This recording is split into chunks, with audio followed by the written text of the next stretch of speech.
So tell us about your ride today that made history. Yes. Can you say that? Okay, so today I rode Steeped in Luck, owned by Keith Douglas and Elizabeth Belmont, and we made history.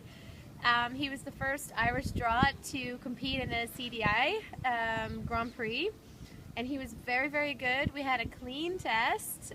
We got all our changes, our zigzag, our pirouettes, we got everything. So I'm really, really happy. He was just steady and clean and was a really, really good boy. So we're really excited. It's just the beginning. Sure. We're going to keep plugging away at it, and hopefully we keep getting better scores. And why did you decide to put him in dressage? Well, Irish Draught should do almost everything, but the injury rate is high in some of the other disciplines like eventing, and so we were trying to protect him, I guess, and have him as durable for as long as possible. And every good horse should have a good dressage background anyway. That's right. It's the basis of good riding. Good jumping, good eventing, good everything. And what's his breeding? He's by a stallion called Mount Diamond Flag. And out of a mare called Steeple View. He is actually bred to be a jumper, but he seems to like dressage, and he definitely likes Denielle. And what's the challenge with these horses? Do you find the difference?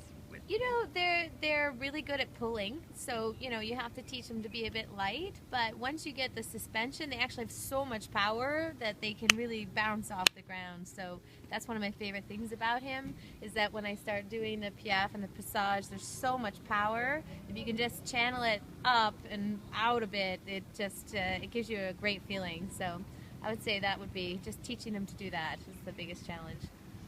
And what's the story you brought him from Ireland? We were traveling in Ireland, actually looking for Irish Draught horses because they're kind of amateur friendly and user friendly. And we found him. He was still, he hadn't been weaned from his mother. He was about 5 months old, and we liked the look of him. He actually looked then very much like he looks now. Oh. He's kind of a 3 equal parts and leg on each corner, and he had a nice disposition, and so he caught our hearts right there. Oh, so you guys have had him so long. This Yeah. is so beautiful. How long was that? He's 14 now. Yeah, 14 years ago. Yeah. Wonderful. Yeah. And does your groom complain that he's so big that she has to No, brush him? she doesn't mind that. The braiding, though, is slightly a challenge because his neck is this wide, so it takes her 45 minutes to braid when normally she thinks she's amazing and can do it in 10 minutes. So she spends a lot of time working on his mane and his tail and everything. She's very, very particular, Cameron, so she made him look so beautiful. He actually won an award last week in the National Ring for Best Turned Out Horse, so she was